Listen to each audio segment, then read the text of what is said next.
idea that immigrants come over here and they don't know anything and they're dragging us down, because we all come from immigrants, including you, Tomi Lahren. She talks about low skills. What exactly are her skills? Her second great-grandmother had been here for 10 years, yet spoke no English. Oh my gosh. 1930 census says Tommy's 3 times great-grandmother had been here for 41 years and still spoke German. She didn't speak English either. She doesn't even know her own history. She certainly doesn't know this country. Tomi Lahren revealed that Sunny Host had just fallen on her own moral high horse. Bringing up the receipts, imagine making fun of someone's heritage while posing as woke, while using popcorn and a flamethrower. That I end this episode of Who Wants to Be a Hypocrite.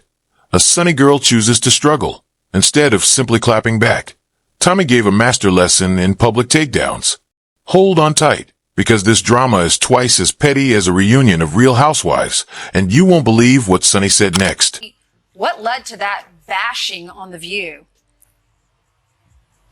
Well, there is a woman over the weekend who took it upon herself to research my family history in hopes of digging up some kind of a gotcha moment, a gotcha angle to validate illegal immigration and open borders. And what she found was really shocking, guys. She found that my family who came here in the 1800s from Norway and Germany, that they spoke Norwegian and German. Okay. And really what she did is prove that my family came here legally, but what she was hoping to do was try to call me a hypocrite for believing in merit-based immigration. Being a full-time moral authority, a part-time host of a daytime talk show, and an occasional Olympic-level mental gymnast must be very taxing. Tomi Lahren, a woman whose political commentary is usually sharper than Sunny's wardrobe criticism and whose tolerance for hypocrisy is well-nigh non-existent, was the only one to notice the fall. Yes, the walking encyclopedia of who you should cancel next somehow managed to put on her own halo this time. Again, she failed miserably, but this really isn't what she calls resistance genealogy. It's just another indication of Trump derangement syndrome. I really am happy, though, that she has such a fascination with my family history, and I'm hoping that she will take on Elizabeth Warren's next. Well, it's not just me. It's anybody who advocates for merit-based immigration or has an issue with open borders. And again, just like you said, they don't seem to understand that we on the right believe in immigration. We understand that we are a nation of immigrants, and I am proud of my... Tomi didn't just clap back when Sunny attacked Tommy's heritage like it was a piñata at a brunch party. Instead, she delivered a blow so tastefully petty that it likely sent Sunny's coffee flying off her glass table. However, this wasn't your typical Twitter feud or a daytime television jab. Rather, it was a well-timed spotlight revealing the subtle underbelly of self-proclaimed wokeness, where inclusivity comes with the politically correct asterisk and heritage matters only when it fits the story. Don't you believe in love? Of course I do, but I want to get to your question, because this whole Trump is anti-woman thing, I just don't buy it, because if he was so anti-woman, why did he select a female to run his campaign? If Kellyanne Conway had been a Democrat, you all at this table would have been applauding her, singing her praises. So if he doesn't like women, he's anti-woman. I don't think he would have selected a woman to That's like run saying his Jewish and being an anti-Semite. It has nothing to do with I trust women. No, I think there's something to say here. You're putting your money where your mouth is. Putting your money where your mouth is. Tomi demanded accuracy, not volume, and Sunny was occupied with receiving praise for her virtue one-liners. In a society where being offended is valuable and victimization is the preferred resume boost, Tomi launched a metaphorical fact-checking flamethrower and set the entire script on fire. Tomi dared to say, simply because you're wearing the progressive name tag doesn't mean you get to make fun of someone's history. Hostin's obsession with race gets thrown back in her face. Today's video comes to us from Sunny Hostin. Sounds like a town. We're in Sunny Hostin.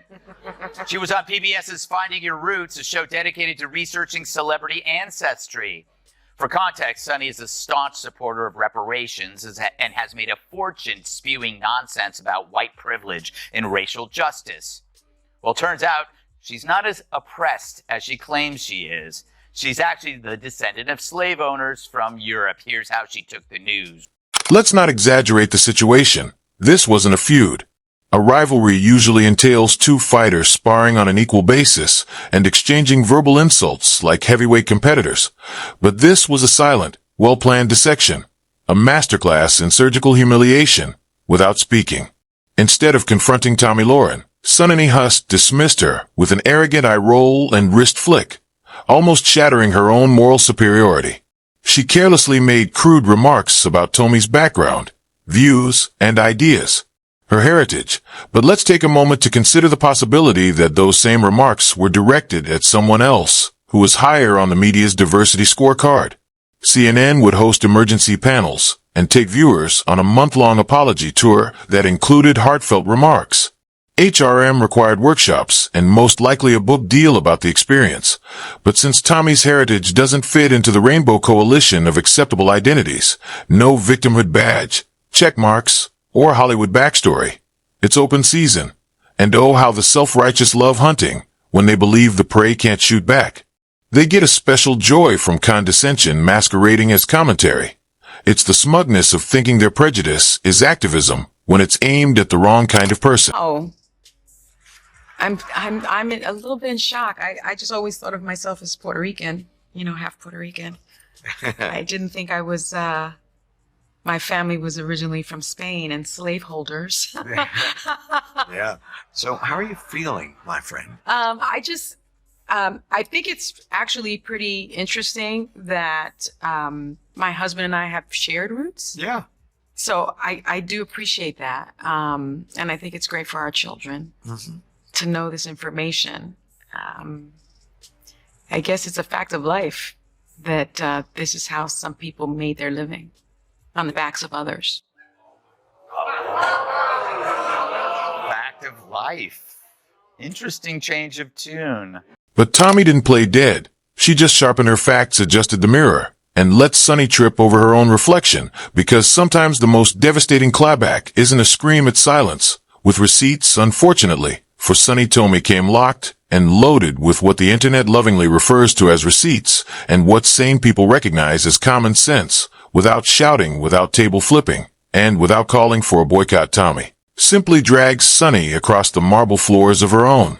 Contradictions you see when you spend your entire career demanding people respect every culture, every background, and every ancestry. You might want to avoid publicly mocking someone else's roots just because they vote red instead of blue. But Sunny couldn't help herself. The moral superiority factory must have had a gas leak. She managed to weaponize identity politics with the finesse of a chainsaw going straight after Tomi's background, like it was an acceptable form of character assassination. And this is where the irony starts to bake like a well-seasoned roast, because Tomi's ancestry, middle class, working family immigrant lineage isn't exactly a story out of a golf club newsletter. We're talking about generations that built themselves up brick by brick, paycheck by paycheck, not dripping in privilege, not handed a legacy position at some think tank, just classic American grit with the sprinkle of Midwestern frostbite. Did you provide them with DNA, 23andMe? Because I cannot believe the detail on your background that they were able to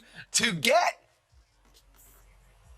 Well, I don't have to. She did all the research for me, so I'm sure my family is very appreciative. What about Joy saying that, what are your skills? It's beyond research. It is personal. It is mean. Well, of course, this is classical Joy Behar, but I would like to ask Joy Behar what her skills are, because perhaps we could swap stories. I know I watched Joy, and she seems like a highly skilled lady, but for her to attack me, that's really interesting. Those in glass houses should not throw stones. However, it seems that such a legacy is only regarded as legitimate if you cast the right ballot. Thus, here we are. Instead of yelling about unfairness or demanding a network apology, Tomi simply exposed the contradiction in the most endearing way possible.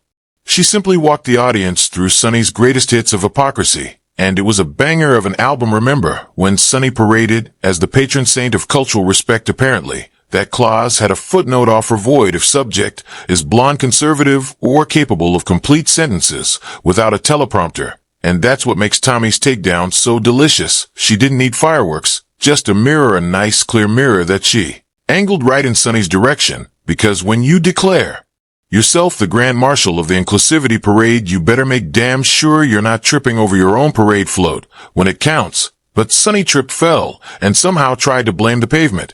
And while she was face down on the pavement of her own logic, Tomi reminded everyone that respect doesn't come with political pre-approval. You either respect everyone's background, or you admit your entire brand is just seasonal marketing. Because let's face it, mocking someone's ancestry because They don't cheer for the same team is the intellectual equivalent of unplugging someone's grandma from Wi-Fi and calling it activism. I'm not talking about criminals and immigrants being criminals. And I just want people to understand what the facts are and the stats are, is that undocumented immigrants are much less likely to have committed crimes than American citizens. American citizens commit more crimes than anyone who is undocumented.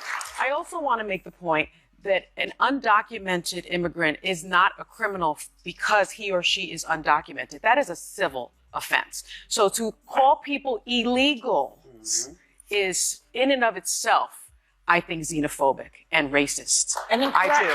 The concept that empathy is currency, but only valid at your preferred ideological store, where if you walk in wearing the wrong jersey, sorry, your humanity is not recognized.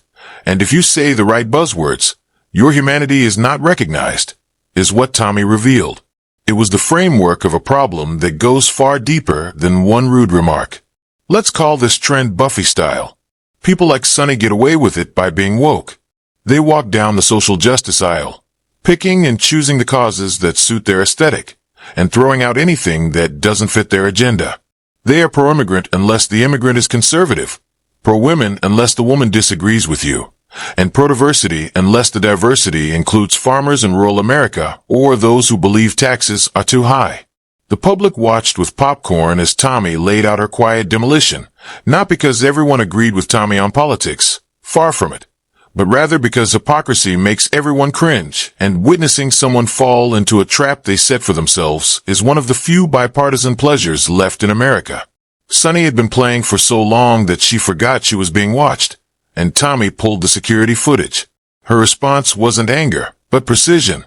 She pointed out that if your values call, Democrats really want to die on the hill of bringing back plane loads of criminal, illegal alien gang But you haven't members. proven that they're criminals. Please. That's the problem. Be my honestly, guest. look, I will be the first one to say if there is a members. criminal, if there's a gang member in this country, someone who has committed any crime, big or small, get him out. Sure, I'll absolutely concede that. We don't need criminals in this country. But if you're talking about somebody who you don't know because you haven't afforded them due process, then you can't just make that claim. But the fact remains, President Trump is not only securing our border, but he is deporting criminal, illegal aliens. And if Democrats want to stand in the way of that, and they want to tell their constituents, hey, vote for us in the midterms, vote for us in 2028, we'll make sure that the criminal aliens come back, far be it for me to stand in your... the best part is that Sunny built this mess with her own hands and failed the litmus test for what constitutes an acceptable identity in real time. The internet didn't even need to embellish the facts. The story was true, and that, my friends, is the ultimate karma. Sunny couldn't even yell victim. Naturally, the defenders rushed to defend Sunny's actions, and professors on Twitter and Instagram preachers appeared to explain that context is important and that we should be concentrating on bigger issues. However, when the target was someone else, these same apologists brought out pitchforks. But when it's their queen of daytime TV serving unseasoned shade about someone's family history, suddenly nuance is back in style. Let's also appreciate the poetic justice of Tomi's response, where she calmly strolled through Sunny's garden of contradictions, picked the ripest ones, and held them up to the sun. Her weapon of choice was facts, and those facts struck harder than any trending hashtag. This wasn't just about a small slight. It was about destroying the elitism that comes with selective moral superiority. Just like to state, I don't know if they understand this or not, but if you don't want your family to be broken up when you cross the border illegally, here's an idea. Don't cross the border illegally. Then your family will surely stay together. I don't know why the left can't think of this, but they would rather try to tell us that we hate families, we want to break up families, we're horrible, we're despicable. No, we want to enforce federal immigration law, which is why it exists in the first place. But again, the left cannot seem to understand this concept. Because when someone like Sunny implies that someone else's ancestry is laughable, what she's really saying is people like you aren't allowed to have pride unless we give you permission. And Tomi, she never asked for permission. She took her identity, polished it with grit, and wore it like armor. The irony here is that Tomi's background, the very thing mocked, is the same kind of story liberal media pretends to love: humble beginnings, hard work, resilience, but that respect magically evaporates when the story ends with someone supporting the Second Amendment and quoting the Constitution. Then suddenly that origin story becomes a punchline, And that's the story no one wants to talk about, because it forces people to admit that their activism might be performance, that maybe they don't actually care about your journey, unless your destination is their political echo chamber, that their compassion is more like a VIP lounge by invitation. Only so now we have Tomi Lahren, who just took a flamethrower to the velvet rope. She showed everyone what happens when you hold people to their own standards, especially the ones they scream about the loudest, and watching Sunny squirm without ever having to say a word. It was better than daytime TV ever dreamed of being. Tomi's response was a public service message as much as a personal victory. Israel clearly doesn't play around, but every nation has the right to enforce their border. Every nation has a right to protect its citizens. I've said it before. You don't lock your door because you hate the people outside. You lock it because you believe in protecting the people inside. That is why we have a border. But the left would rather us have open borders. Again, that's a threat to our safety and security. Reminder that you could not be navigating anything at all if your moral compass only points north when your buddies are there. Instead, you might be circling around with a GPS set to double standard. This whole debacle also gives us a chance to address the grand hypocrisy of cultural respect in modern discourse. You can't champion diversity while simultaneously mocking anyone whose background doesn't come with the curated sob story approved by coastal media elites. You can't claim to love all cultures and then treat rural white conservative heritage like it belongs on the clearance rack of American identity, because real inclusivity isn't about performative outrage and social media filters. It's about swallowing your pride long enough to admit that people who disagree with you still have roots, culture, families, and stories worth honoring, even if their Christmas tree is real and their politics are red. Tomi's drag of Sunny wasn't just entertaining, it was necessary. It ripped the mask off an entire genre of fake progressivism that uses identity as a prop, but never respects it when it challenges the narrative. It showed that underneath all the empowerment hashtags and diversity slogans, there's often a rigid code: agree with us or you don't count. And guess what? People are sick of it. They're tired of being told their history only matters if it comes with trauma and a Democratic voter registration. They're tired of seeing identity turned into a marketing campaign. They're tired of being told to sit quietly while someone on a talk show mocks their parents, their accent, their hometowns, and then calls themselves a champion of the people. Tomi pulled back the curtain, revealing the subtle underbelly of smug elitism and demonstrating that control over the narrative, who gets to matter, and whose stories are allowed to be told without mockery, are what drive this system. If Sunny wanted to represent the people, perhaps she should have kept in mind that people are not just blue-tick boxes. They are found in cities, suburbs, farms, diners, office buildings, and yes, even Fox News green rooms. Tomi Lahren didn't just reply. She was well-educated and did so with such precision that there was no need for shouting. She simply stated that if you claim to respect ancestry, respect it, teach tolerance, practice it, promote diversity, live it, or just acknowledge that you're selling bumper stickers instead of beliefs. While Sunny may still be sipping coffee on her talk show acting as though nothing happened, the rest of us witnessed the hypocrisy and the double standard. And thanks to Tomi, we